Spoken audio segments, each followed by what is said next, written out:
What's happening, everybody? Welcome to the Bitchuation room. So happy to have you here. Glad you decided to stop by. You decided to press play. You decided to not be all by your little lonesome doing the dishes or brushing your teeth or whatever it is you're doing. I hope you are all buying your loved ones gift cards because that's what they deserve and that's all that we want, really. Hope you're having a good holiday season thus far. We have I don't know. I don't know if it's a cheerful show, but it'll be an interesting one. We're going to end the show with a little bit of holiday spirit. Stand by for maybe the most tasteless segment we've done, but it'll be good. Nato Green is here joining me for the show. Super excited to have him back. Also, Derek Beres of the Conspirituality podcast is here, and we're going to talk about Project 2025. Yes, this is the plan hatched by the Heritage Foundation to anoint Trump, to make him king for life, to induct him into the Hall of Fame of destroying democracy. Just a dictator, just making him a statue in Harlan Crow's mansion. That is the plan going forward if Donald Trump gets reelected. And it is why, and we'll talk about this, as heinous as everything is now, somehow it can get worse. But tell that to the people of Gaza who are continuing to be genocided. Yeah, that's a word. So we'll talk about that a little bit. We're going to talk about the lack of free speech on college campuses. We're going to talk about this is a nice one. COP28. Yeah, 28 years of trying to solve the climate crisis. Oh, what is it? What do we do? This time around, COP28 is just kind of it's just kind of an expo for oil and gas companies. They come with their little dioramas. It's like a job expo, really. It's a drill expo. So we're going to get into why that is and why it matters, because we are at a few dangerous precipices. So before we jump in, you guys know what to do. You liking the stream, you sharing the stream right now. If you're on the audios and you're listening as a podcast, thank you so much for being here. Make sure you give this podcast 5 stars. Just leave a little review. Say something nice. What's an episode you liked? Who's a guest that you enjoyed hearing from? What was your favorite show of the year? That's interesting. This is our second to last show. We're going to be taking a break. We'll be off for the final week of the year. So again, second to last show, but we'll be back in 2024, not just with this show online or in your ear holes, but also live. That's right. January 28th. That is a Sunday. January 28th, right? Am I getting that wrong? Is it 20? No, January 28th. Sunday, January 28th at 7 p.m. at the Gateway Theater. Nato and I will be back live for you all, and we're going to be hosting Emma Vigeland of the Majority Report and Miles Gray of the Daily Zeitgeist. So Zeitgang, Majoristas, whoever, whatever you call yourselves for Antifa, let's go. We're doing it again live. We sold out last year. It was super fun. So we have a bigger venue, no pressure, but get your ass there. Also, the night before, Saturday, Nato and I are going to be doing stand-up. So you won't see stand-up on Sunday, but you will see it on Saturday. So we'll do stand-up with Corinda Dobbins and Daya Lakshminarayanan, both comics who've done my show before. It'll be good. We're calling that show, I think, Corn Pops and Space Lasers, an election year. So that'll be very, very fun. Get your tickets, sfsketchfest.com or or the link in the description right now. Without further ado, I want to bring him in. He is a father. Yeah, I know. He's a dad. He is a union organizer and he's a comedian. And you've heard him on this podcast and on the Bugle podcast. Please welcome Nato Green. Nato, I forgot to mention we have a Patreon. Mention it. I'm going to mention it, guys. Patreon.com/Bitchuation room. Last week we talked about how, did you know, Nato, that Moms of Liberty or Moms for Liberty, there's like pedophiles in that group, even though they're supposedly working against. I mean, it's in the name. It's right there. But yeah, we talked about that. We also looked at some clips we won't look at today from the hearing where Elise Stefanik grills the president of Harvard, Claudine Gay, about the word intifada. It's fun. It was good. I had a lot of thoughts. Patreon.com/Bitchuation room. You can get all the old bonus episodes, some good shit. NATO's been on as well. Sort of have a longer time to blab and blab and blab. But Nato, Francesca, I got to tell you, I was doing a gig in Kauai, and I was wearing my Bitchuation room T-shirt. You were, and a guy came up to me, like a very burly dude came up to me and was like, I love that shirt. And I said, oh, it's a comedy podcast. And he said, I just like that it says bitch. Yeah, because women are bitches. You know what I'm saying? I like that's a very Kauai. I feel like that's a very Kauai experience. Yep. Just like I just like bitch. You know, everyone's so positive out here. That sounds like a rough gig, a hell gig, really. Kauai, my God, I'm sorry. But there's so much to bitch about, and then we have to talk about, the end of democracy very soon. So why don't we get to it, Nato? I brought you in so we could both jointly bitch. We could, sort of co-bitch. Co-bitch, exactly. Nato is my co-bitcher. And specifically to talk about this clip that came out earlier today or last night, I think it's evening, I guess, Joe Biden. And he is basically saying, once again, reaffirming Israel's rights to defend itself or murder 18,000 and counting civilians, which I think like 1% have maybe kind of somehow been at one point in their lives a Hamas fighter. So like, pretty good odds there. We've gone into those stats, even by the IDF's own admission. Terrible. A lot of those children could be Hamas fighters in the future if they hadn't been deaded. Exactly. So here he is once again, not changing his tune in the slightest. Again, this is the week after the U.S. vetoed the UN resolution calling for a ceasefire, and this is what he says about the importance of Israel and keeping Jews safe.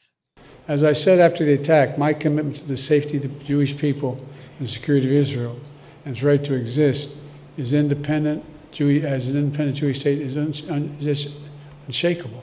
Folks, were there no Israel, there wouldn't be a Jew in the world who was safe. Were there no Israel. Woo! Yes.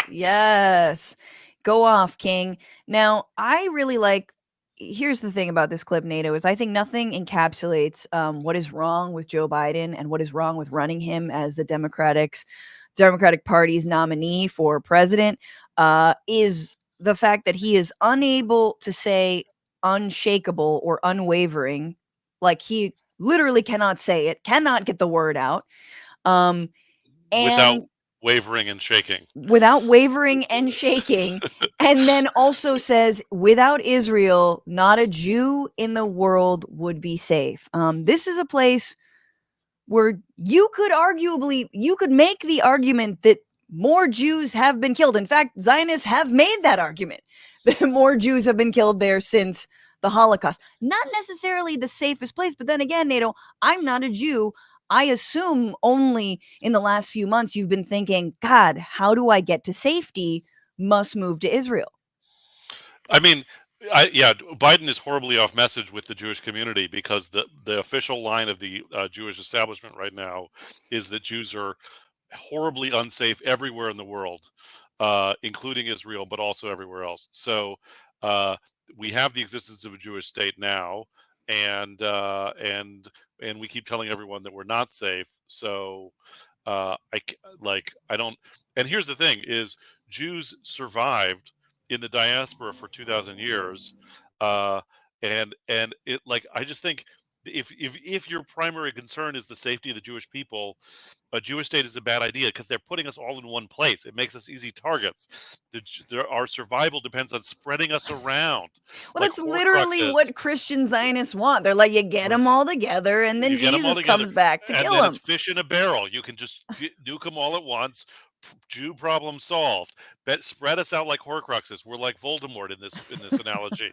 Spread us out like Visa, where Jews are everywhere you want to be. Like I mean, that's honestly been my life. Like, that's the story of my life. I'm not Jewish, but pretty much they're everywhere I want to be. right. And I mean, I have nothing to do with Israel, but I'm still like the kind of Jew who, like, when I'm on vacation, like no matter where I'm going, like I literally have been to Mexico City, Huh? opened the phone book, looked for the Cohen page, and then walked to that neighborhood and just walked around knocking on people's doors, being like, "Do you have challah?"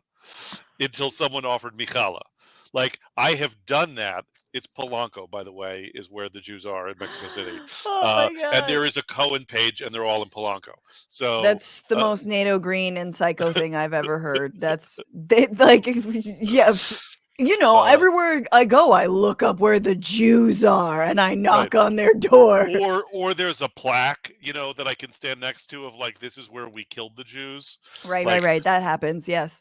like I go visit the plaque and I take a picture near the plaque of where they killed But the Jews. back to Joe Biden. This is a guy who said that the reason that he ran for president is the Unite the Right rally, a clearly anti-Semitic white nationalist rally that killed a woman, and that he felt like Nazism was coming back to the United States, ergo he's got to run for president. And he says that Israel's the only safe place.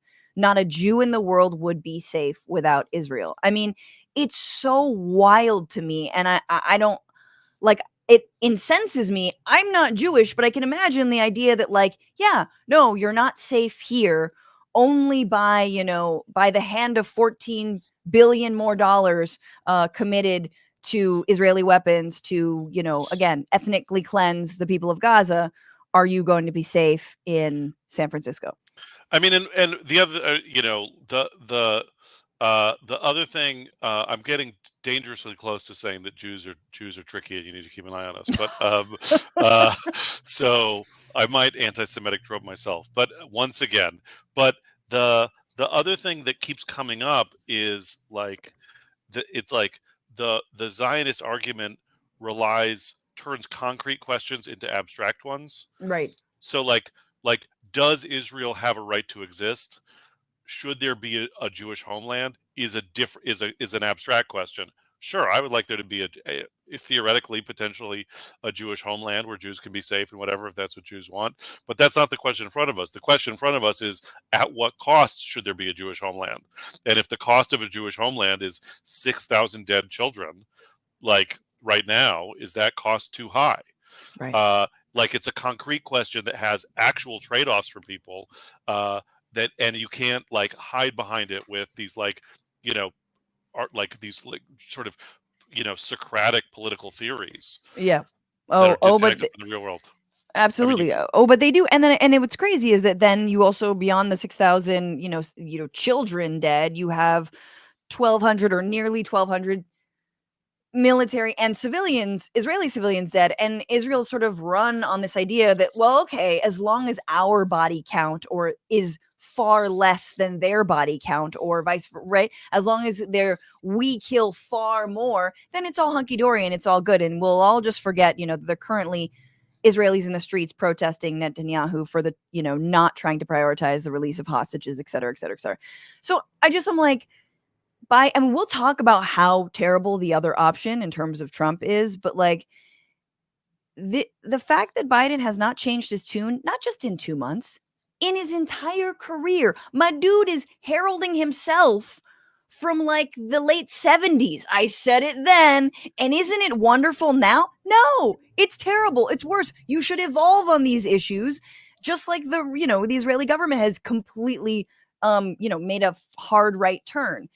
as if that, truly, as if, any other turn would mitigate the actual occupation. But like, still, it's just, there's a perfect example of why people are souring on him, on his candidacy, and why we need to get JB Pritzker and or who else? Oh, Sean Fain. We're just recruiting Sean Fain, Nato. I've decided we're recruiting Sean Fain for president.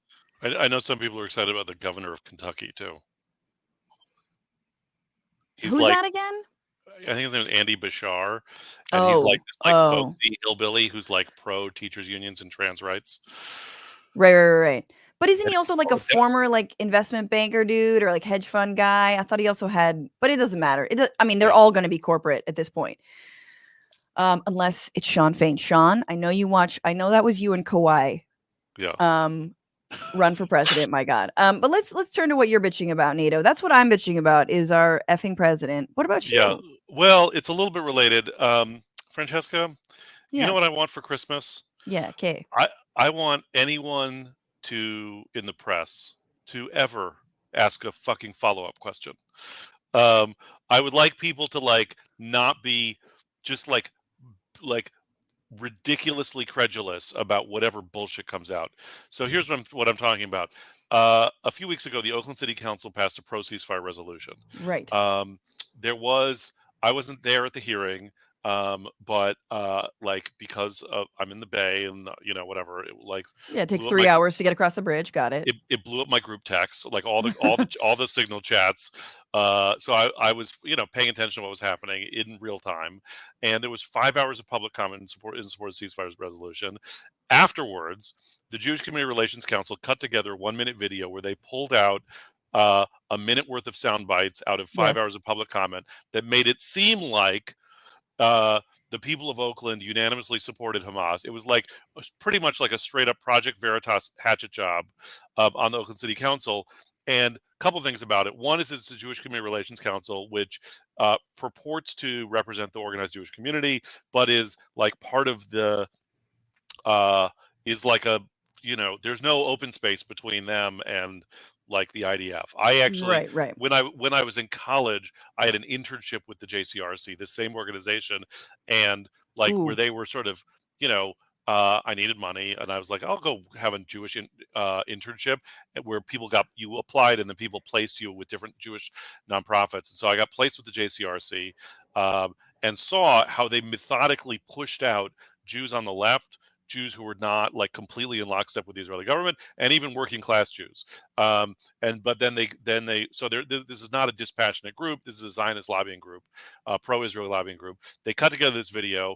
In the video, if you look at it, a lot of the people, even with the questionable comments, are like from like various like Marxist sectarian organizations. Of And course. it's public comment in Oakland, where if you watch any government hearing in the Bay Area, crazy people will show up and say things in public comment because that's what happens. Yes. So, but the video went viral, and so so then many it got splinter reproduced. groups, so many Marxist-Leninist Right. organizations Yeah, that so are many like denunciation and purges, and a so lot of polyamory speak. and so the spin on the was that the Oakland City Council was fully in support of these people who were supporting Hamas. And then it continues to be repeated, and this is the last point I want to make about it, is that the Oakland City Council refused to consider an amendment that would condemn Hamas. Did anyone who said that and repeated that talking point actually look at what the text of the amendment said? I have it here. The language that was rejected was to add, the amendment was, whereas both the Palestinian people in Gaza and the people of Israel are victims of Hamas through repression and violence. So it wasn't that the Oakland City Council refused to condemn Hamas. They did. The Oakland City Council refused to blame Palestinian people for their own suffering on Hamas. But people didn't click through to fucking look at the text. Of course they didn't. They just repeated the talking point, and so then that's the narrative. But of course, and the idea that's a good thing to bitch about, because the idea that public comment, like we watch a lot of crazy public comment from the right, from the Proud Boys, and we laugh at them or we talk about what they said, but we don't then say, and this city council hook, line, and sinkered all of it. No, This was a rando speaking about a particular, amendment resolution. So, of course.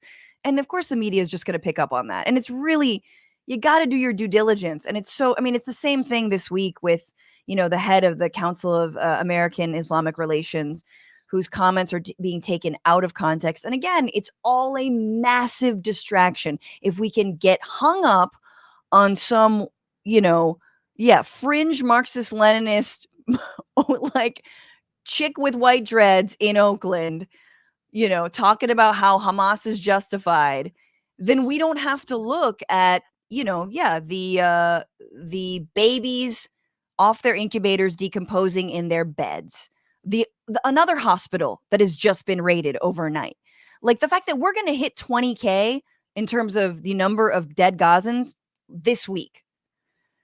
It's just wild gaslighting. I'm so fucking sick of it. And we're going to talk a little bit more about that, but that's a good thing to bitch about. There is more. I forgot to play our little interstitial, guys. A lot happened this week, but only two things I want to focus on. This is the week where.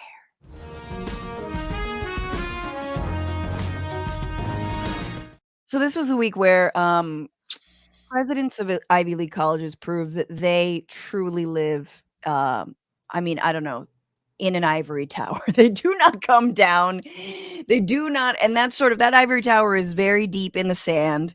They do not stick their head up. They don't pay attention to what happens in congressional hearings and has been happening in congressional hearings, especially since Republicans have been in control of the House, which is nonstop gotcha questions, just hauling up anyone and being like, isn't it true that you're gay? Like, isn't it true that you adopted a child? Like, what? Like, isn't it true you like Hunter Biden's dick? Oh no, that's me. Like, it's just a series of gotchas. That's all they do. They like hauled Mickey Mouse, up there and was like, isn't it true you don't wear a shirt because you had chest surgery? You know what I mean? Like, that's the level of seriousness of these congressional hearings.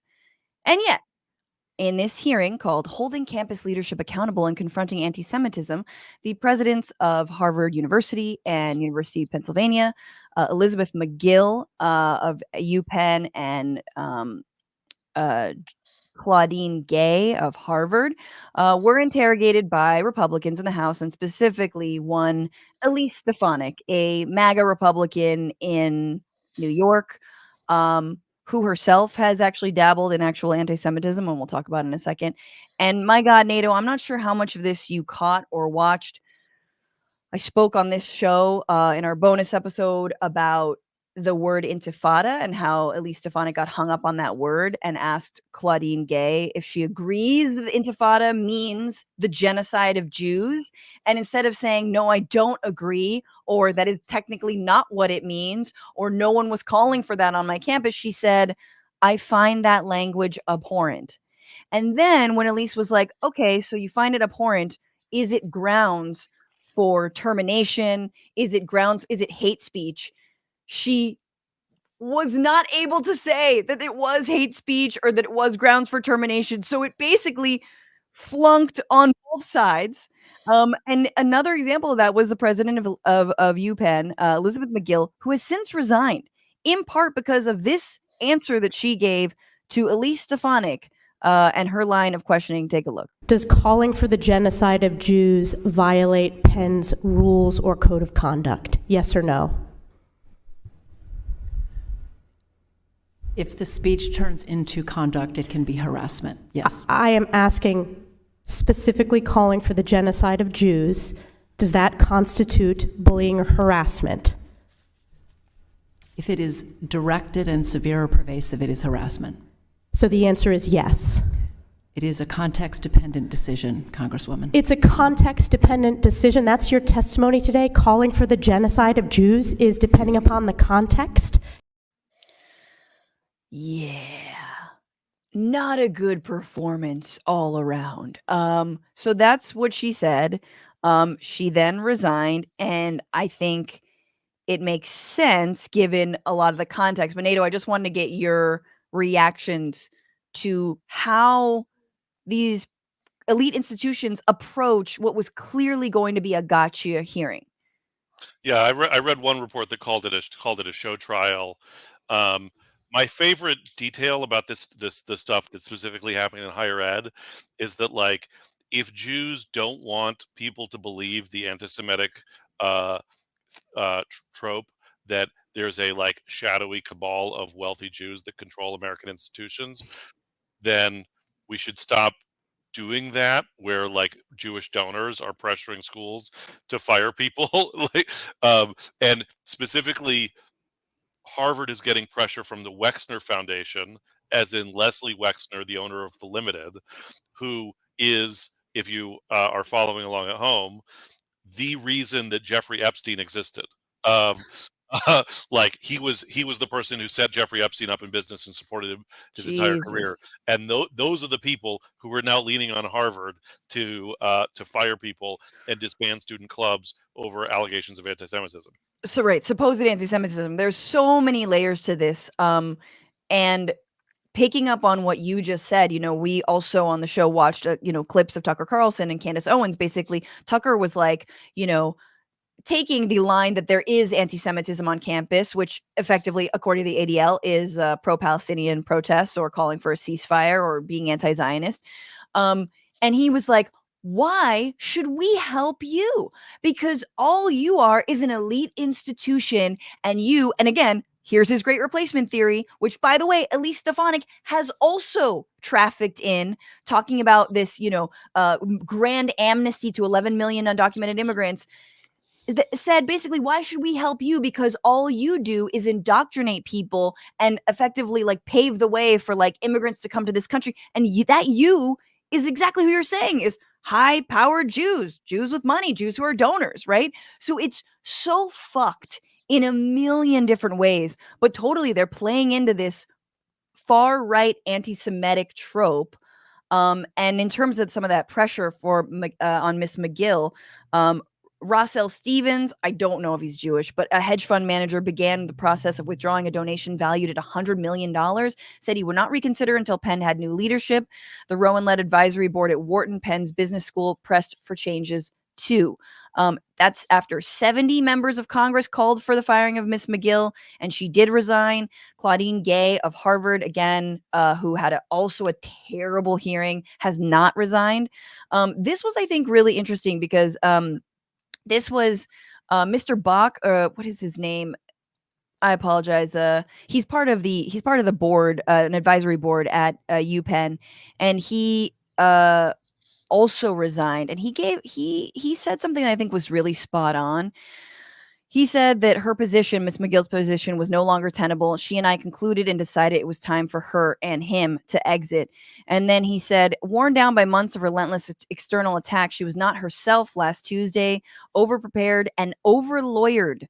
Given the hostile forum and high stakes, she provided a legalistic answer to a moral question, and that was wrong. It made for a dreadful 30-second soundbite in what was more than 5 hours of testimony. So again, with the cherry picking, but it's true, that looked horrible. And speaking of, like, yeah, it did feel like the most over lawyered, labored, like, consult your notes and say that no, she's just asking you about the idea of Jewish genocide. Just say it's bad.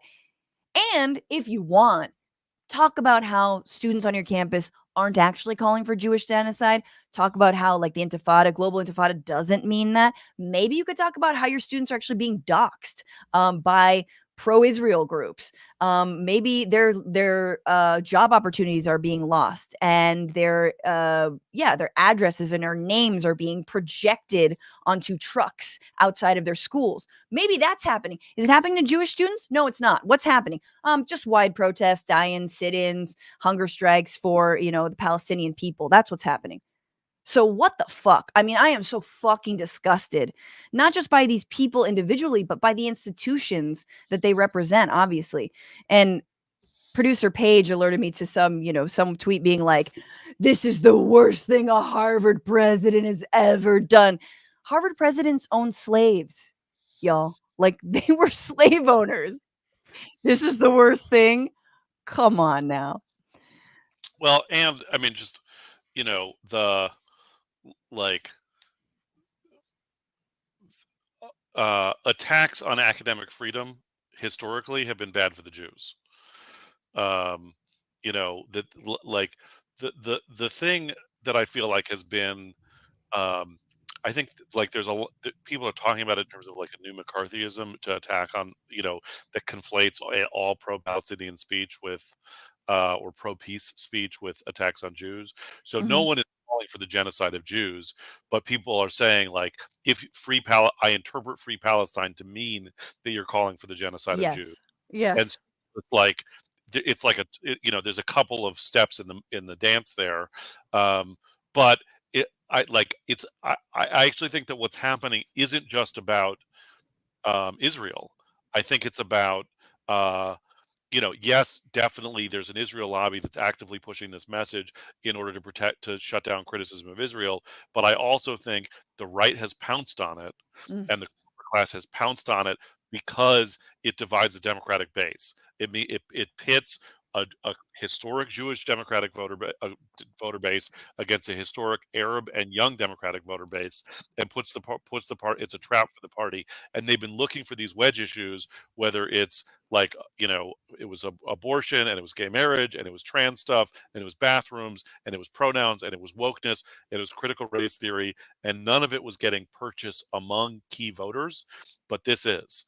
And so I think like this is the issue that they want to use to attack progressive politics generally, and not just protect Israel. Mhm. Absolutely. And what's so enraging, though, I think you're right, but I think the Democratic Party and this unwavering support of Israel, no matter what kinds of crimes it's committing, no matter the occupation, no matter the settlements, has allowed for that wedge issue to be even drawn. You know, when it's like, who's been censured? Yeah, Marjorie Green was told she had to go to the Holocaust Museum. No, I don't even know if she was censured for her remarks about, like, you know, the Rothschild space laser, right? But Ilhan Omar gets censured. Rashida Tlaib and gets censured just now, right? Like, these are the people who are told that they're being anti-Semitic when we have motherfuckers like Nick Fuentes of, you know, the America First, whatever the fuck, going off literally saying we should kill Jews in this country. And he and Donald Trump are homies. And like Marjorie Green and Paul Gosar and other Republican congresspeople have gone and spoken at his conference. Elise Stefanik, again, trafficked in the idea that wealthy Jews are paying for immigrants to come to the United States and to, you know, fill the Democratic ranks with their votes. Like, it's just wild that we've left this door open for the fucking right to claim that the left is being anti-Semitic. Are you fucking kidding me? Yeah. So I mean, and back to my earlier point about not being credulous about everything, like, you know, Nato Green will read the data, and um, and I am pretty skeptical that, like, it's again, it's there's a narrative that gets repeated and repeated. Chuck Schumer did a whole thing about it, about the surging wave of anti-Semitism. But if you look at the underlying data, unless you define criticism of Israel or affirmation of Palestinian humanity as anti-Semitism, the data doesn't support the claim that there is in fact a surging wave of anti-Semitism. I went to the ADL's website. They have an interactive map of all the anti-Semitic incidents since October 7th. Most of what's on the map is pro-Palestinian rallies. Right. Uh, what is there's like I counted, there were 23 incidents of assaults, like, which included things like throwing water at people, in the entire country. 23 incidents of what were defined as anti-Semitic assaults.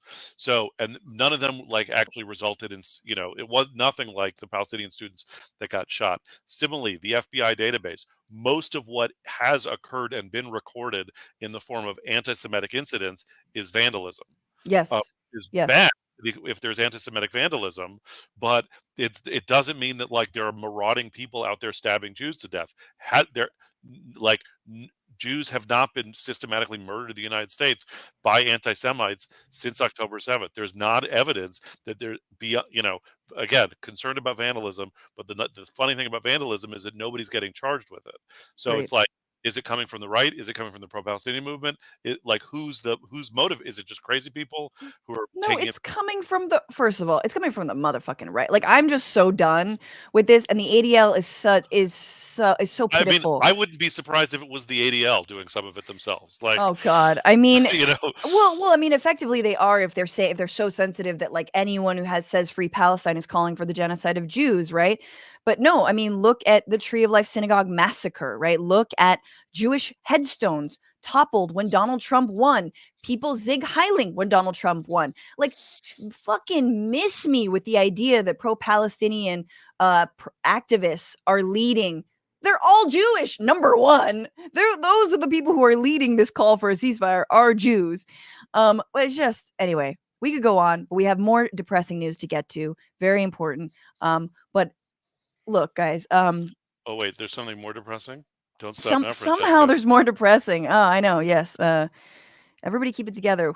But this week wrapped up the COP28, so the UN Climate Summit, the 28th time that they gathered together. And this one was held in the United Arab Emirates, and arguably the wheels have come off of this whole process. And or Hey, hang on. You know what I have to say about this, Francesca? what? All cops are bastards. What's up? Hey, it's Hey. yeah, all cops are bastards. And also it hasn't been a massive cop out this entire time.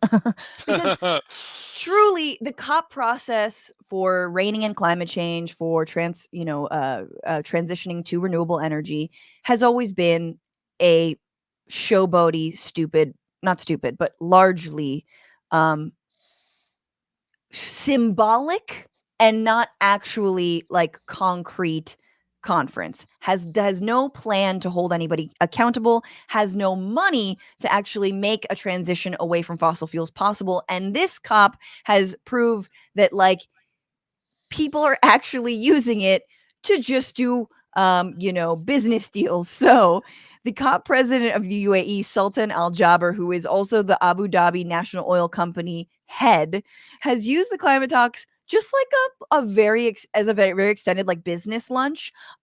So according to the Center for Climate Reporting, that got 150 documents from 2 whistleblowers, Al Jaber has led meetings with at least 30 different countries about new and existing oil and gas initiatives and deals and pipelines, talking about China, Egypt, Senegal, Kenya, Venezuela, and Brazil. And again, this is not to say that UAE or the Middle East is special in that. The United States definitely also does that and has done that, maybe just not as brazenly. And a lot of folks, including our boy Al Gore, you know, there he was. He could have been president. He really could have been if he just had balls. He tweeted out, COP28 is now on the verge of complete failure. The world desperately needs to phase out fossil fuels as quickly as possible, but this obsequious draft of this resolution reads as if OPEC dictated it word for word. Well, that's because they did. It is even worse than many had feared. It is of the petrostates, by the petrostates, and for the petrostates. It's deeply offensive to all who've taken this process seriously. Yeah, there are 24 hours left to show whose side the world is on, the side that wants to protect humanity. Yeah. Everything else is a step backwards, where the world needs to truly address the climate crisis and make sure 1.5 degrees Celsius gold doesn't die in Dubai. Again, NATO, there's a little bit of like petrostate, let's blame the Gulf states for like the broad failure that we all knew that the COP process was a failure. And part of that is because there has been, and this is a senior policy analyst at ActionAid USA, Brandon Wu, who sort of explained why COP has been such a failure, and that's because there's been no money invested in actually transitioning off of fossil fuels. He writes, only developed countries have the ability to deliver the missing ingredient to make the whole process work. Not only are they not doing it, they're signaling they never want to do it by watering all new text recalling their obligations. It's never been clear that providing finance is not only an ethical imperative, it's also a climate imperative. If we must play a blame game, let's point the finger at the developed countries that have been consistently failing at this imperative. In other words, the whole idea behind COP was we want to transition off of fossil fuels. And now that we're actually getting to that moment after nearly 30 years, it's like, but I don't wanna. And UAE is more explicit, and they're like, but I want to drill more, and I'm going to use COP as, again, my own little private business meeting. But Nato, you alerted me to an article that we'll just briefly talk about, but it's very, very important that we all get very Thunberg on in this moment, and tell everyone to go fuck themselves, because we are at, as the Guardian, the Guardian points out that there is a new report about tipping points that the Earth is hitting. Tipping points are basically not slow, effectively not like slow global warming, the sort of slow boiling of the frog, but like actually fairly rapid collapses of our ecosystem. A couple of them, or 4 of them, include the melting of the ice sheets in Greenland and West Antarctic, the widespread thawing of permafrost, the death of coral reefs in warm waters, the collapse of one oceanic current in the North Atlantic. But then there's a few more, like, hang on, this one I was hang on, wherever it went. Oh, the mangroves, sorry. The mangroves and seagrass meadows, which are expected to die off in some regions if the temperature rises between 1.5 and 2 degrees Celsius, and boreal forests, which may tip as early as 1.4 degrees Celsius of heating or as late as 5 degrees Celsius.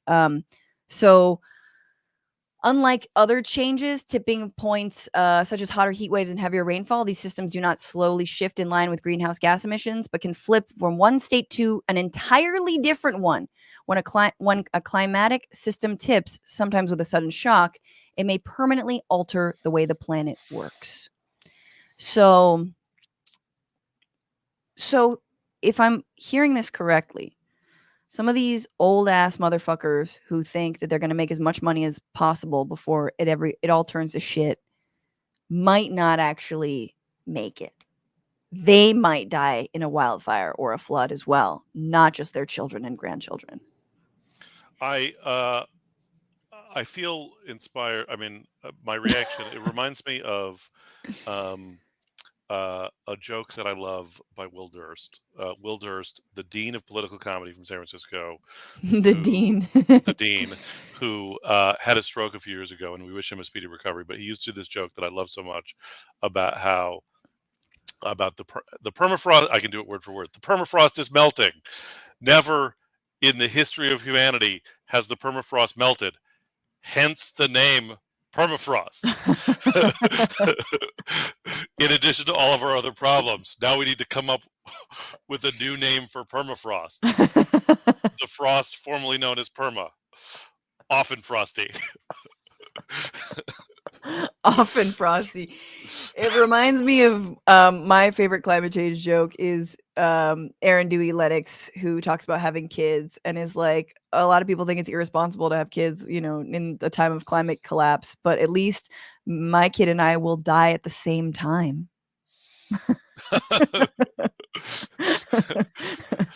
Just, yeah, that's more uplifting than my version of the joke, which was that my plan was to fatten myself so that my kids have something to eat. Oh my God, that's awful. Look, I think it is. I'm not saying that Gulf states aren't like mostly just running on oil and are craven, but I also think that other countries are just as craven. And the idea that the COP up until this point was like, all hunky dory and corporate free, that's bullshit. There was never really a seriousness around transitioning and definitely not money being put behind it. You're talking about China, Egypt, Senegal. I mean, places like Senegal, Kenya, Venezuela, Brazil. It's like, again, pay them, put the money down and pay them to stop exploiting the resources. That's all. That's the way forward, is to pay the global south to not drill. That will save us. That's what we have to do. Anyway, and stop using bottled water at your conferences. We have to move on. We are very, very far behind. This somehow, even when we started with fake anti-Semitism claims and Joe Biden, that was the happiest this show is going to be. Then it was just a slow slide down and to, sort of general human extinction. But then there's something before human extinction, at least we think, which is the end of American democracy or whatever we have left of it.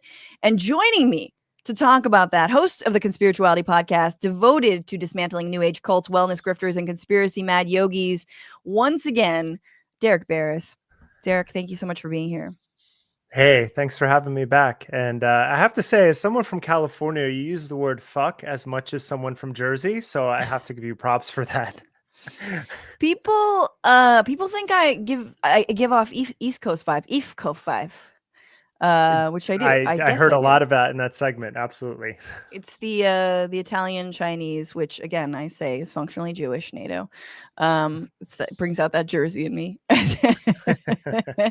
NATO was born and bred in California. I mean, in San Francisco. So I don't know how he got the way he is. I'm a fucking Jew from a city. I'm like, okay, so Derek, we have to talk about Project 2025.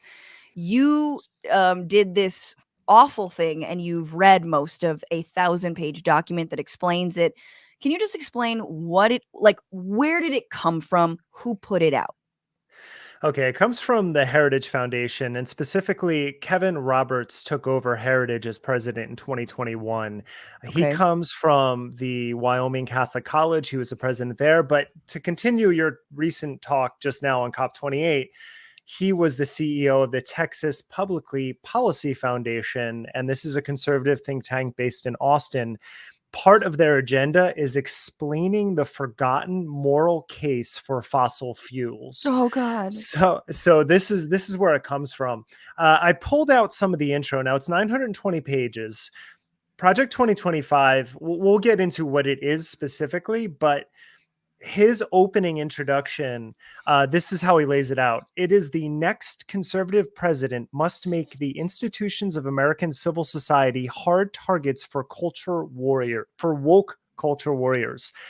This starts with deleting the terms sexual orientation and gender identity, diversity, equity, and inclusion, gender equality, gender equity, gender awareness, gender sensitive, abortion, reproductive health, reproductive rights, and any other term used to deprive Americans of their First Amendment rights out of every federal rule, agency regulation, contract grant regulation, and piece of legislation that exists.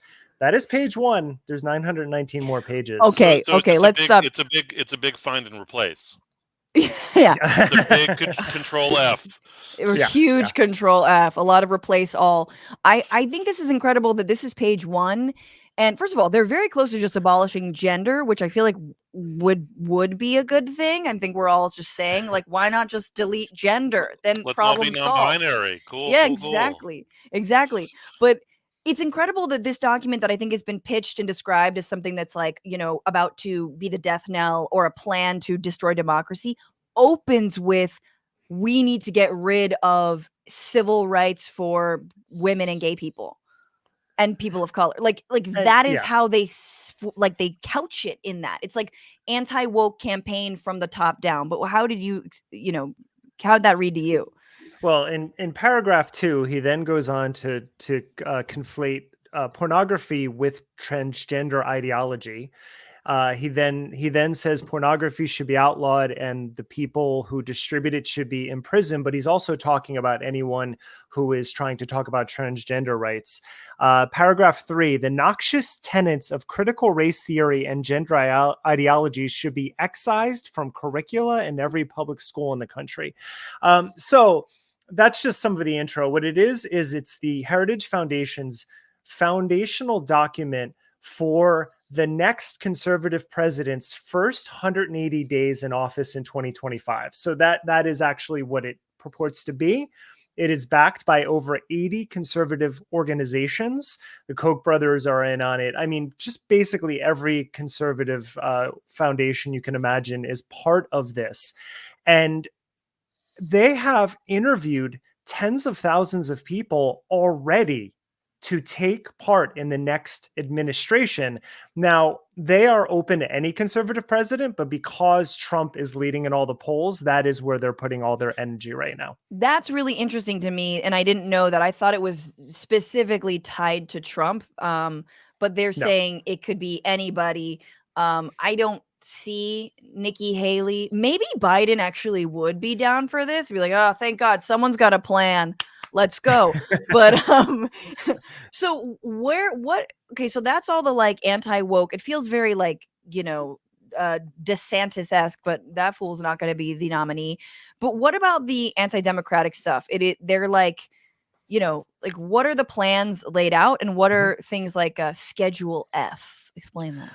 Okay, well, first, it's based on the unitary executive theory, right? And this is the idea. It's an extreme reading of Article 2 of the Constitution, but basically they're saying that the executive, the president, has complete control of the government.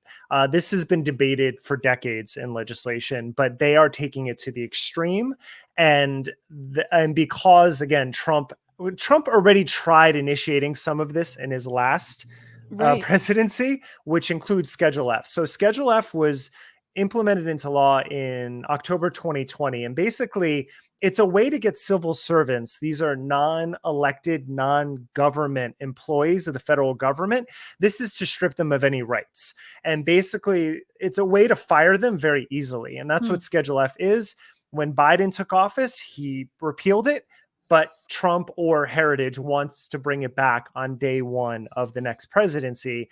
And it's just a way for them to say whether or not you're a loyalist. And specifically, they have a checklist of questions that they ask people who want to work in the administration that they have to fill out. And these questions include things like, the permanent institutions of family and religion are foundational to American freedom and the common good. Life has a right to legal protection from conception to natural death. The U.S. needs nationalized health care. Like if you say yes on this, you're not gonna get involved. There's about 15 questions that they ask that are all of this nature. Yeah. So I guess that's insane. And it is, I just want to explain what's happening though. It sounds like they're paving the way to mass fire a bunch of federal employees, Yes. but then 50,000. 50,000 federal employees, but simultaneously, and I read that Heritage Foundation and Project 2025 folks are like, I guess, recruiting at things like the Iowa State Fair. Simultaneously, they're getting people to sign up to kind of fill in those posts or those roles as just loyalists, which, Derek, I was saying if Trump if he is elected again, it will be literally just the first 10 people that reply to his Truth Social. Like if you like, it's like, how like every YouTube video, there's someone who's like first, that guy's like the Department of Defense head. Like that guy runs the Secretary of the Interior. Like, like just first one, just someone drawing a penis, just coming like that dude. Well, So anyway, it's sort of a yes and, because yes, but also what Heritage is doing, they realized that when Trump came into office, we know he was completely unprepared. He had nothing in place. That's why so many positions went unfilled. Right. So what they're doing is they're vetting people who are guaranteed to be loyalists to his agenda, and they're getting them ready. So it's more like if he comes in, he'll be like, okay, who's in this position? And Heritage be like, we got him all ready for you. Here it is. This is wild. And my question is, does Trump know about Project 2025? I want you to answer that after we watch this clip, because even Sean Hannity, who is notorious for not asking Trump any hard questions, but it seems like, and you can hear, and I know that he was told to ask this by producers, because I've been asked by producers to like, make sure you ask it. Does he want to be a dictator? Because everyone's really concerned that if he's reelected, he's going to, just go full Caesar on us. So Sean Hannity sort of was like, well, I have to ask. And here's his response to that question. Yeah. Under no circumstances, you are promising America tonight, you would never abuse power as retribution against anybody. Except for day one. Except Look, for? he's going crazy. Except for day one. Meaning? I want to close the border, and I want to drill. That's not retribution. I'm going to be, he keeps, We love this guy. He says, "You're not going to be a dictator, are you?" I said, "No, no, no, other than day one. We're closing the border, and we're drilling, drilling, drilling. After that, I'm not a dictator." So that sounds to me like you're going back to the policies when you were president. No, no, yeah, but I'm trying to kiss your ass and you won't let me. So here's two things about that. Number one, Trump doesn't think being a dictator is bad. The idea that he thinks that's frowned upon, he's like, no, no, no, except for day one. And some guy's like, hell yeah. You heard like the one guy in the back. No, he thinks it's great. And he was admiring Xi Jinping. He was like, I should be president for life. That's great. So anyway, that I forgot what the second thing I wanted to point out, other than it sounds like he might be clued into this whole Project 2025 thing. But what are your thoughts? Yeah. Well, first off, it should be pointed out that Biden is doing more drilling now than ever in American history. So that's its own problem. So the idea that he's promoting that he's going to do more is insane. But besides that, the oil companies don't want to. It's the oil companies who are like, no, no, no, we want to hold that. It's the whole like regulating the price, scarcity, drive up the price, blah. Yeah. Yeah. But in terms of heritage, they have already met with Trump. They've met with Nikki Haley. They've met with Vivek Ramaswamy. They've met with RFK Jr. So their tentacles are going everywhere right now. And Have they met with Cornel West? I don't know. I haven't read on that yet. But the person that drew up Schedule F in the first place was James Shirk, who is a former research fellow at Heritage. So he's a lot of the people who have written chapters of Project 2025, because it's a number of different conservatives who've written them, were in the Trump administration. This includes Gene Hamilton, who wrote the chapter on the Department of Justice for Project 2025, and Roger Severino was in the HHS, and he also wrote the chapter on HHS. So there were a lot of people around in the last administration that Heritage has identified to be really leading this agenda next time. So Trump is fully aware that basically, if he's given a playbook and they'll take care of it for him, of course he's going to do it. Yeah. Okay. So talk about that chapter on the Justice Department. What does that spell out? Well, okay. So a big picture heuristic about this is basically strip every agency of all of its power and then replace it with conservative ideology. Mm-hmm. And when I'm replace reading it with a meme, it's just it really is. The big dog, like that big, that dog, the Doge of. Anyway, keep going. I don't know. So with Gene Hamilton with the Department of Justice chapter, first off, he talks about the alleged misconducts of the FBI, which includes Hunter Biden's laptop, and the DOJ's actions against parents protesting school board decisions. What they're talking about is, again, going back to transgender issues and about book burnings, right? So, there is so much conspiracy theorizing in this, in this document, but the Severino chapter is its own thing. That's what I'm focusing on with Conspirituality. But with the Justice one, what he wants to do is restore the FBI's integrity by renewing focus on violent crime in inner cities. What does that mean? He wants to dismantle criminal enterprises and pursue a national security agenda that doesn't target U.S. citizens. So they talk a lot about... That's just about January 6th, right? It's just like, exactly. Let's stop going after Jan 6ers. But I'm sure they also want to stop going after, the protesters who are under RICO charges in Georgia for protesting Cop City. Surely those folks are being treated unfairly. No, they're not. No, they don't give a shit about leftists. There's a ton of coded language that's not even coded in some of the chapters. I will say the Justice one is a little more restrained in terms of being a little more legalistic in the language. The Severino one, he's basically strip HHS and the CDC of all powers, yet require the tracking of all medical procedures of women. It says it blatantly in this document. Jesus fucking Christ. And that's why I'm kind of banging my head with this, because most progressives that I've talked to have no idea this document exists. Yeah. And the amount of money and time and effort by the top conservative think tanks and organizations that are going into this singular project right now should be very alarming to everyone. I mean, I don't even know if the Derek, Democrats, like, forget progressives. I don't even know if like Democrats and like mainstream news outlets truly cover this. But NATO, please. I was going to say, Derek, I mean, but aren't there 80 Democratic organizations that have signed on to the Democratic Project 2025 that has 160 actually, double. We have a plan too. great plan. It's vote blue no matter who. It rhymes. Does your plan rhyme? No. This has always been one of my issues with liberals. I don't know if you guys have seen Rustin, the Netflix the documentary on Bayard Rustin. Not documentary, awesome. Not a documentary. It's a movie on Bayard Rustin, who of course was the architect behind the March on Washington, which resulted in the I Have a Dream speech. He was the guy who created it, but because he was an openly homosexual black man, he was kind of pushed aside for a number of reasons.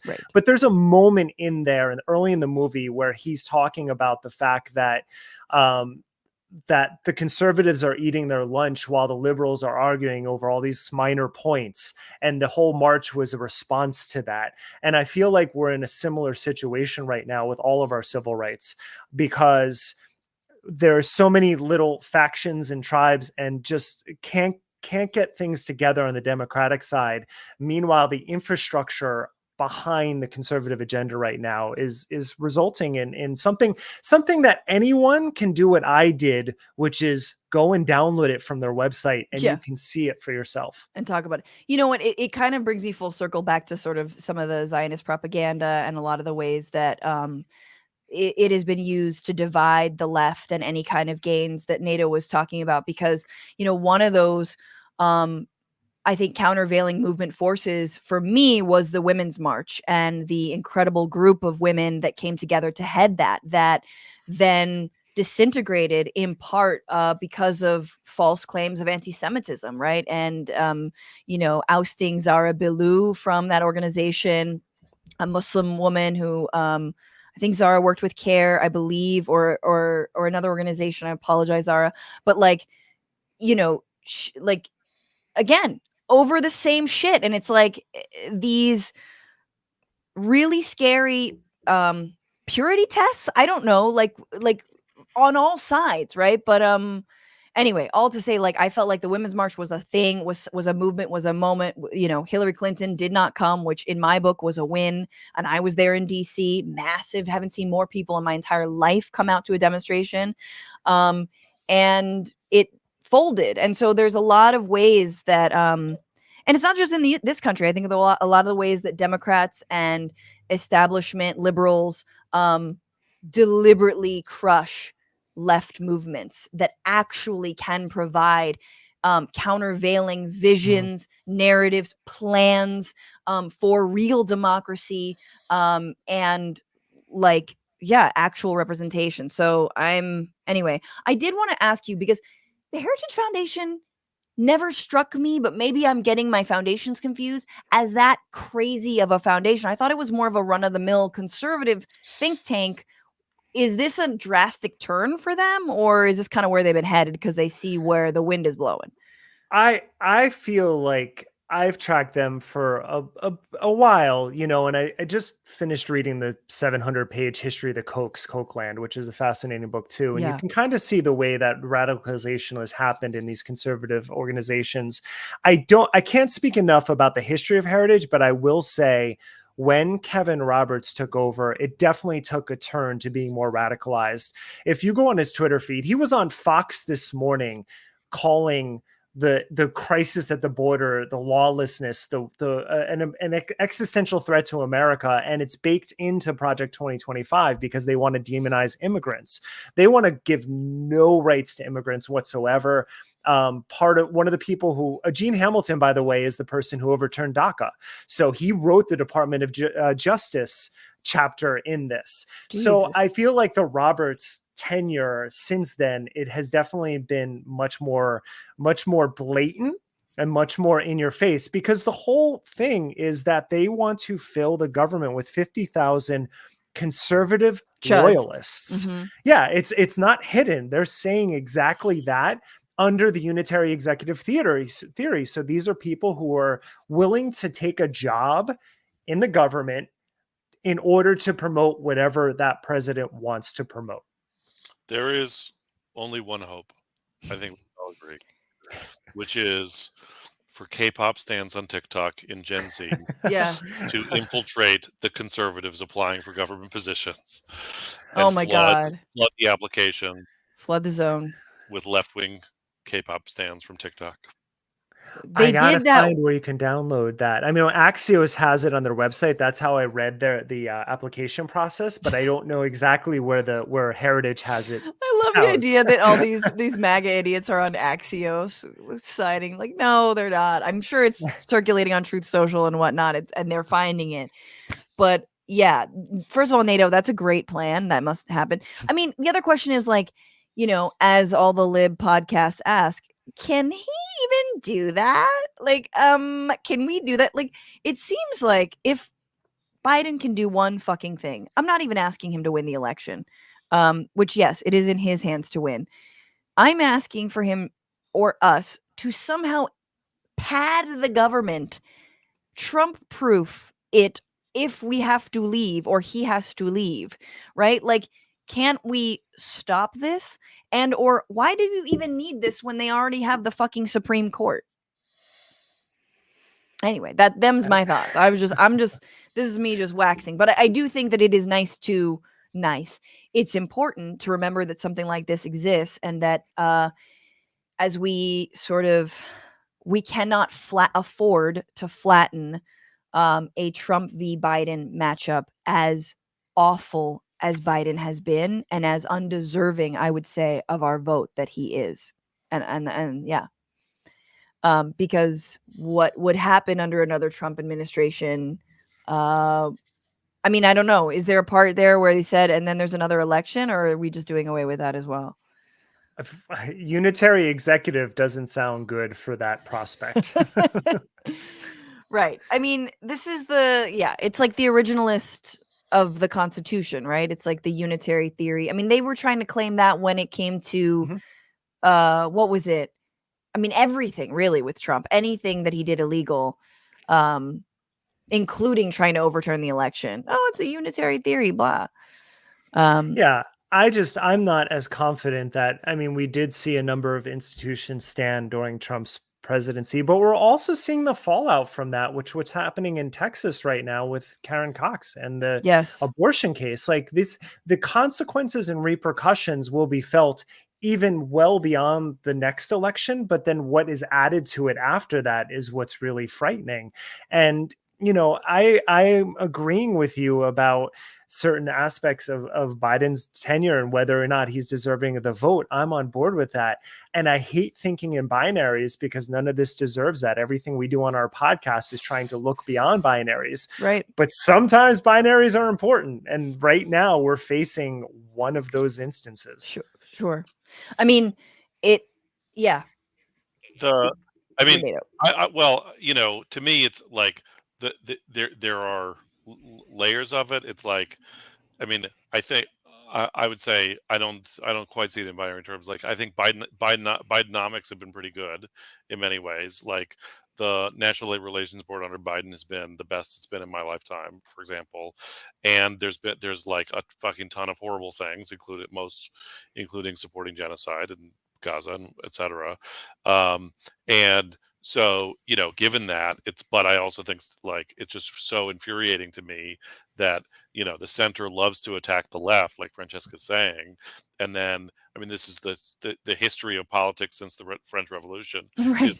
The center attacks the left and then ends up getting consumed by the right because they have no left flank to defend them. 100%. And it happens again and again, and they never learn that lesson.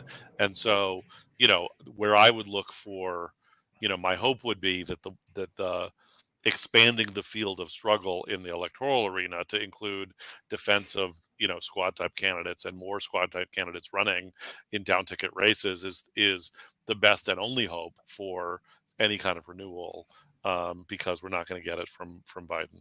Yeah, and I think that just to double down on that, I really do think that if people are feeling despair, which I am, I think, telling AIPAC to go fuck itself next election, I think is really important. And I would say to please donate to the squad members who have spoken out for ceasefire. And I know some of them have signed these like bullshit resolutions that equate anti-Semitism with anti-Zionism. I know a lot of that is like I don't, it's meaningless. It's words. I do think we have to defend them against the $100 million or more that are coming at them from the far right, because we wouldn't have any kind of disagreement around this genocide happening were it not for them. The thing I wanted to pick up on was, about was her name Cox in Texas. She who is being forced to carry basically a fetus that has trisomy 18, I believe, that will not survive out for much long if she does deliver, and she will not be able potentially to have more children should she continue to carry this pregnancy. It has been, decided by the Supreme Court that she cannot have an abortion to save basically her reproductive life. And I think we keep on sort of like hammering it, but look, she wants to be a mom. She already has 2 kids. Isn't this an exception?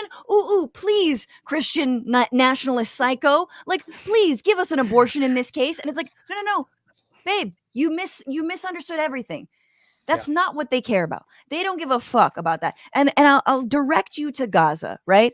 I'll direct us to the lives being lost, the babies being murdered, right? The amount of civilians and children, and they are propped up not just by Israel that says it's the most moral army in the world, but also by the far right in this country that says that it's pro-life. It doesn't matter when the project is ethno-nationalist fascism. All baby and control of women's bodies, which is part of that. All babies, all exceptions, all women, all people who want it, all good Christians. It doesn't matter. You're a fucking number in their body count to their project. And the right in this country loves what they see over in Israel. They love the walls. They love that apartheid wall. They love what's going on. They want to do it to our US border. So again, we try to keep on like holding up this moral example of like, ooh, but what about this person? They don't care. They never will care. No, and to add to the Cox story, though, with that condition, there is a less than 1% chance that the baby could survive to being a teenager. If that were the case, that baby would need to be on extreme medical care for her entire life, right? With machines. And so the same people who are arguing against her having an abortion, I'm sure would not appreciate the federal subsidization of all of that healthcare money, which would cost in the millions of dollars. So the hypocrisy has many layers to it. 100%. Yeah. I mean, I've done reporting in El Salvador about this, but like one of the scariest things, and we're very close to it, is that babies there, because the right to the unborn is in their constitution, which we all need to fucking fight that if and when, and they're already putting it into state constitutions. But in the US Constitution, if a baby is born and if it's like literally dying and or maybe even dead, they give it all the medical treatment as if it weren't already dead or already dying. How fucking cruel and pointless and disgusting is that? Do you know what I'm saying? So it's like, if I'm a mom, I have a stillbirth, they have to like, they're supposed to go through the motions because right to life, even though the baby is dead. It's so cruel. If this episode hasn't been uplifting enough, just to really hammer home the point, Severino's chapter on HHS includes this paragraph about what he wants HHS to represent. Because liberal states have now become sanctuaries for abortion tourism, HHS should use every available tool, including the cutting of funds, to ensure that every state reports exactly how many abortions take place within its borders, at what gestational age of the child, for what reason, the mother's state of residence, and by what method. So masks are off. Like this is Christian nationalism in 920 pages, if anyone can sit through all that. No, exactly. And now with our technology, I mean, and you're seeing it again, I'll bring it back to Gaza, but like now with AI and tracking, it's like, and the things that we've already seen in terms of women seeking abortions being tracked on, tech platforms, they can do that, and they will be able to do that. And anyway, Derek Beres, what a pleasure. I mean, As always. just Look, making my goddamn day. there is good news though, which is that the Republicans don't like reading. They won't get like, to all 920 pages. Yeah, they're Well, going to be some like, of them like writing, obviously. yeah. So, Yeah. Well, everybody, listen to Conspirituality. Obviously, if you don't also have the book, Conspirituality, Derek, co-author, How New Age Conspiracy Theories Became a Health Threat. Derek, when's your episode on Project 2025 coming out? It'll be the first Thursday in January. Nice. You guys do such incredible work, and thank you so much for reading it so we don't have to. Appreciate you. Come back very Same. soon. Oh, of course. Thank you. Thank you. And Nato, we have one more segment. Are you ready? is it Yeah. is it less depressing than anything we've done so far? I think so, but it also could get very dark. But we decided Okay. that if you didn't know, so many Christmas classics have been written or were written by Jews. That's right. Classic music songs like Rudolph the Red-Nosed Reindeer, written by Johnny Marks, who wrote a bunch of other stuff. Holly Jolly Christmas. What's the other one? Oh, Chestnuts Roasting on an Open Fire. I think he wrote. Let It Snow, written by Sammy Kahn.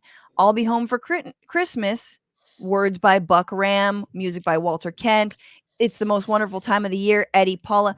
White Christmas, Irving Berlin. Winter Wonderland, Felix Bernard. These are all Jews who wrote just the best Christmas songs. None of the crappy ones are on there. Although Sleigh Ride, I don't know what that song is. I have no idea. Rockin' Around the Christmas Tree, also written by... Now, I didn't know if you guys all knew that, but it kind of blew my mind when I found that out. Nato, did you know that your people have given us some incredible Christmas classics? I mean, this sounds like people like Jews love doing this shit about like, did you know so and so was Jewish? Did you know the Jews invented blah blah blah? Like it 1 year for my birthday, someone gave me a book called Jews Who Rock. That was like a book. It was like all the Jews in heavy metal bands. You were like, It's thanks. a directory. So anyway, I don't like Christmas music. But I could have guessed that Jews wrote a bunch of the songs. Why is that? Fucking Jews, man. We don't have anything to do on Christmas except Right. compose a ditty. Exactly. Let's compose some music and hopefully make some money. But here's the thing. In a time of, ongoing genocide and ongoing gaslighting by the state of Israel about how everything that isn't anti-Semitic is anti-Semitic, otherwise known as Hasbara, the propaganda attempts at propaganda, and there is literally a Hasbara manual that teaches you how to do propaganda around Israel. It teaches you how to do things like pink washing or like, saying it's complicated when it's really not complicated, or misdirecting, or all these kinds of things. I decided to create a game called Ruin a Classic with Hasbara. So what if these songs were written by, I don't know, the IDF? This is Ruin a Classic.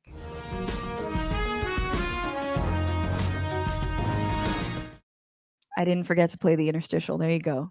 Can I tell you, by the way, as a Jew, I'm incredibly worried about this because like so many of the contributions of Jewish culture come from our experience and our history as an oppressed and marginalized people. Right. Like that's where Jewish humor comes from. Right. And you cannot claim to be an oppressed, marginalized people when you have nuclear weapons and $100 million in tank ammunition provided by the Biden administration. And so I'm worried. I mean, it's not. Yeah, you're losing your whole edge here. But like I hope, I just want people to understand that Zionism, by which I mean the Jewish Nationalist Project, is actually an existential threat to Jewish humor. Yeah. Yeah, exactly. Nobody, like, the bully is never the funny one. That's right. Although those TikTok videos making fun of Palestinians are hilarious. All right, so mine get really dark, Nato. I don't know if you wrote any down, but we got a lot of songs. Again, yes, Rudolph the Red-Nosed Reindeer, Let It Snow, I'll Be Home for Christmas, White Christmas, Winter Wonderland. I've got It's the Most Wonderful Crime of the Year. Ah, Okay, good. it's very lightweight. It gets darker. Okay, turn Keep it up. going. Okay, how about I'll do one. Okay, you do one. But I'm not going to sing. Don't sing. Let It Snow, White Phosphorus. Yes, I have. I'm dreaming of white phosphorus. I have to sing some of these. I like Let It Snow, White Phosphorus. Here's my other one. This I thought was fairly clever. Rocking around the Christmas tree, rally around the Christian right. They're our only real ally. Good. Something like that. Yeah. What you got? Do you hear what I hear? Air raid sirens. This always gets me in the holiday spirit. I have Rudolph the Red-Nosed Reindeer. Rudolph the Red Cross ambulance has a shiny logo, and if you ever saw it, you would even say it looks like Hamas. Okay, good. Yeah. It's very dark. It's gonna get worse. Okay. Okay, darker? All right, here we go. Yeah. Matt helped me with this one, so this is Let It Snow by Sammy Kahn. Well, the bombings outside are... Hang on. What note do I do this? The bombings outside are frightful, and Amy Schumer is so delightful. Gazans have no place to go. Let them row, let them row, let them row. There we go. And the least tasteful of all of them. And I sang it. You're welcome. Clip that up, bitch. I dare you. Yeah, you're never going to be president of an Ivy League college now. God damn it. I was so close. Yeah, no, this is basically it. I mean, look, first of all, we're ruining these classics. I think we need to celebrate these, I think, largely American Jews who wrote these beautiful songs. I like Christmas music. It all depends. I don't like there's one that I find awful. I can't remember which one it was. But I do like how sad and nostalgic a lot of them are. And may your days be merry and bright. Like that dude is like few whiskeys deep, There's a lot of boozy eggnog going down. So much boozy eggnog, so much like admitting I cheated on you, I'm a failure, or like I'm not your real dad. There's like a lot of that. But next year I will be a real dad. I don't know why that came to mind. Holly Jolly Christmas, that's a fun one. But yeah. Nato, how are you celebrating the holidays? Have you had a Hanukkah? I've had a little bit of a Hanukkah. My Hanukkah, my favorite holiday, celebrating terrorist action by religious extremists against a foreign occupier. Actually, I don't even really... Is that actually what the story is? Yeah, the story... So the story is... I know this is in the 2nd century BC. You know about the miracle of the oil, but it's in the oil. The 2nd century BC. The Seleucid Empire is occupying the Middle East. The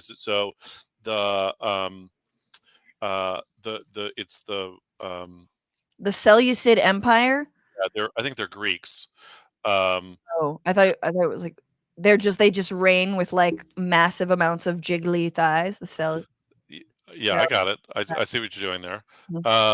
So and I want to say that the king over the Judea at the time is is one of the Alexanders, but the Maccabees, which was one Jewish sect that were like religious ideologues that attacked other Jews for being too moderate or collaborating with the occupiers, took to the mountains and then waged a guerrilla struggle against the foreign occupiers. ultimately win, and then invented gambling and fried food. That sounds great. Yeah. Where does the 8 crazy nights come in with the oil? Or that was part of it? So supposedly after they oust the occupiers, there's the miracle of the lamp, where they want to rededicate the temple, and they find a small amount of oil, and they light the lamp, and then it keeps burning for 8 days, even Right. though they thought they only had enough light. And so that's where the 8 nights comes in. I went to temple this last weekend, and the Wow. rabbi's remarks about Hanukkah. I think it was a good observation. It was funny. Like, imagine at the time, like before the existence of Hanukkah, they find the oil. They're like, we need to light this lamp. Then, and they don't know about the 8 days thing yet. They don't know it's going to be 8 days. They think we don't have enough oil. We're Right. going to light the lamp, and then the lamp keeps burning. And so, like, you have to imagine that there are some people wandering around the temple being like, man, this fucking lamp isn't going out. Like, let's wrap it up with the lamp, you guys. I got shit to do. I've got some lambs to slaughter and whatnot. We just won a war. I need to moisturize. Like, what are we doing here? That's what you're gonna do after that. Right. Look, it's a moment of celebrating your victory. I don't know. I like that. When the revolution is over, you're like, oh, I need to moisturize. This triumphant moment of like, oh my God, we won, and now we're gonna light a lamp to celebrate. And then you're like, oh, it's. Then you think 8 you're like, days. oh my God, it's like it's exhausting. It's like Burning Man. You're like there the whole time. Yeah, might as well write a Christmas hit at this rate. Yeah. And 8 days is plenty of time to write some good Christmas music. So thank you, American Jews, for writing those hits, and you're welcome for ruining them. Nato Green, where can people find you, follow you, listen to your stand-up? People can listen to my stand-up online. I have 2 albums out: the Nato Green Party and the Whiteness album. The best place to buy them is on Bandcamp. I get the most royalties there. You can also find me. The best place to find me online is at Mr. Nato Green on Instagram and now Threads, I suppose. Oh, Threads. Since I've mostly abandoned Twitter as an anti-Semitic cesspool of misinformation. Jesus. But Elon touched the ground in Israel and was never have I wished so much for a smiting as when I saw Elon and Netanyahu in the same place at the same time. What I was gonna say to Derek that I didn't mention is basically Project 2025 just sounds like what Elon did to Twitter. Like, that's what they want to do to the U.S. government. Like, we don't need advertisers. We don't need trading partners. Anyway, Nato, you're the best. Love you. I'll see you in person at Sketchfest, bro. God damn right. January 27th and January 28th. Everybody get tickets right now.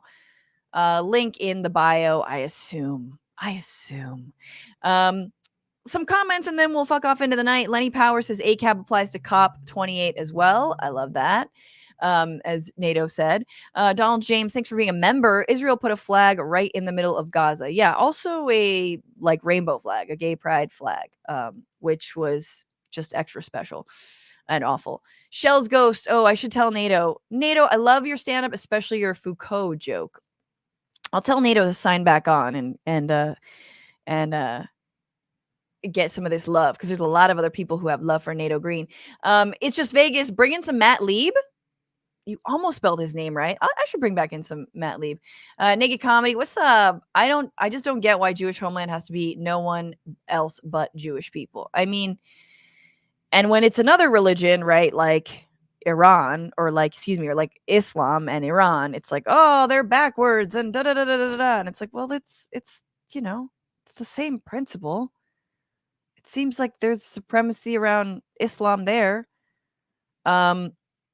Yeah, it can still be a Jewish, well, I don't know about a Jewish majority, but like a place that is safe for everyone. How about that?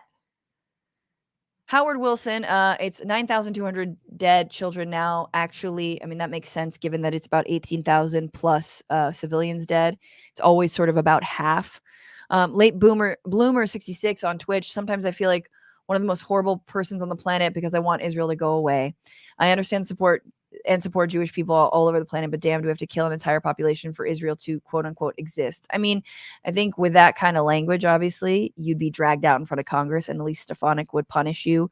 I mean, I don't think the answer is go away. I think the answer is change, right?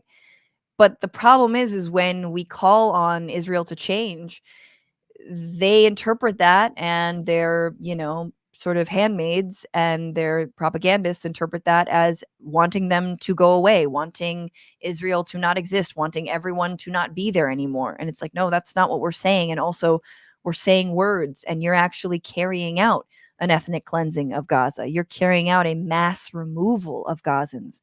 You are displacing them.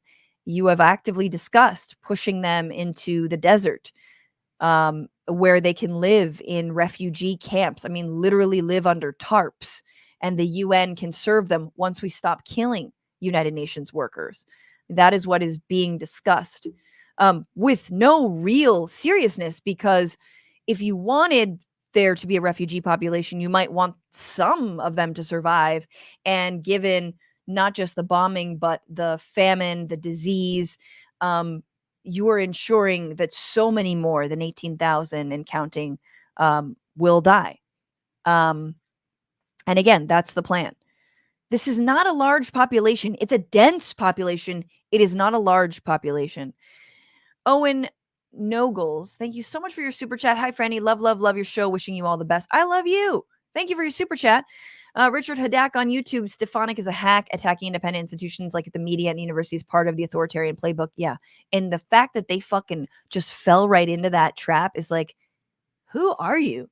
I get you're at an elite institution, but come back down to earth where shit sucks.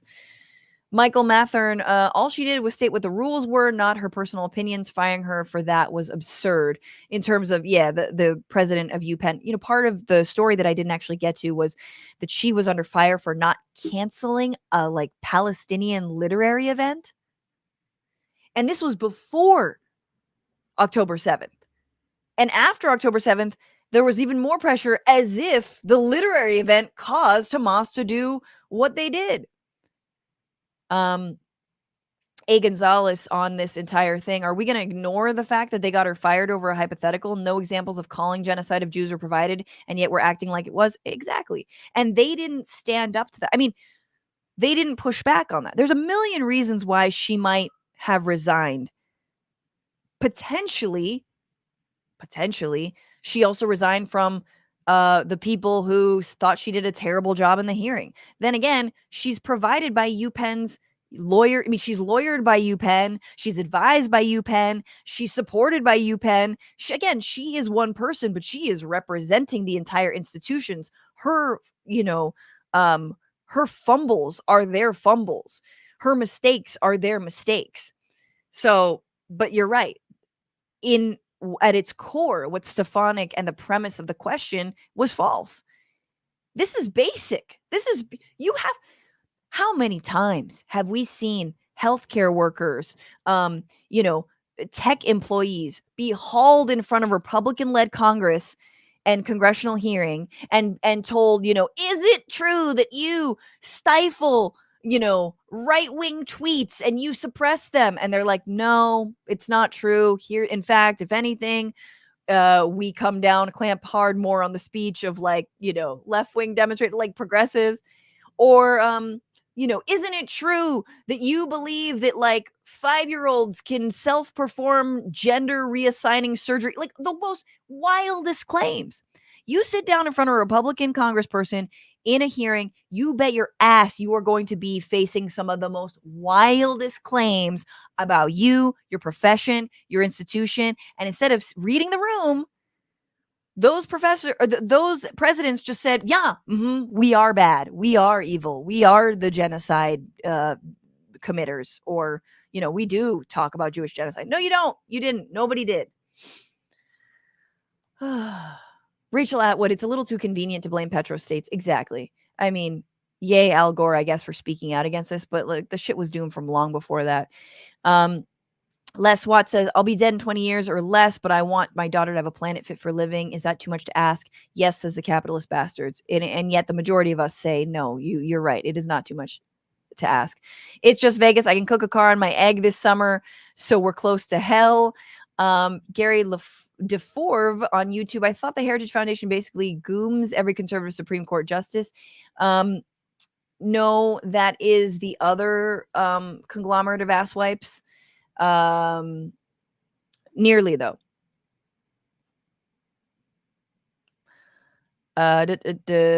Lenny Powers, I think it's safe to say John Fetterman can kick rocks. Oh, yeah, I unsubscribed to that dude's email list. I was like, and they were like, why? And I was like, genocide apologists. Bob Watkins on Twitch, does the left have an equivalent plan of Project 2025? Not that I've seen. Gary Cooper, I agree with Nato as Israel has become an imperial power and become identified with Judaism and has compromised both Jewish faith and Jewish traditional values. Yes, and I think Jews on the front lines of this struggle for, a ceasefire and an end to the violence have said this exact same thing. I had to highlight this comment because I thought it was great. Green New Dealer Dragon. I saw Mama with Santa last night. I saw Mommy kissing Santa Claus. I saw Hamas kissing Netanyahu before October 7th. Thank you so much for everybody's comments and for weighing in, guys. Oh my God, this show. I didn't even load the fart song. What's wrong with me? What's wrong? What is wrong with me? It's like I don't even care about my boy Kevin MacLeod no more. But let's get to it. This is the fart song. Thank you so much to all the people who've supported this show. Let's go to Twitch first. Mini Mud 1991, resubscribe at tier 1, 8 months strong. I love you. Undead Pixels, I love you for giving out 4 community subs. Frank Morningtree resubscribe for 1 month, said hello. Undead Pixels, another gifted sub. Another one. That fart's for you. Late Bloomer 66 cheered 1,000 bits and said a lot of love to Nato. Hey Nato, I want to tell you I live in the SF Bay and I'm hating that I will not be able to see you in person due to circumstances, but love and will be sitting at home hating that I'm not there. Hopefully you can listen after the fact. Tipper Ray Dragon, thank you so much for resubscribing. And Undead Pixels coming through with 5 more community subs. You're wonderful. And thank you to new patron at $10 or more, Melvin Honeybee. What a name. I love it. Thank you so much for supporting this show. Thank you to Paige Omek, Maximilian Inhofe, and our editor, Andy Vasoyan. We stream Tuesdays and Fridays, 1 p.m. Pacific, 4 p.m. Eastern. Follow the show on Twitter at Bitchuation Pod, TikTok, and Instagram at Bitchuation Room. And remember to get your tickets for January 27th and 28th. And remember to fight the power, fuck the patriarchy, free Palestine, and don't just bitch about it. Be about it. Bye-bye.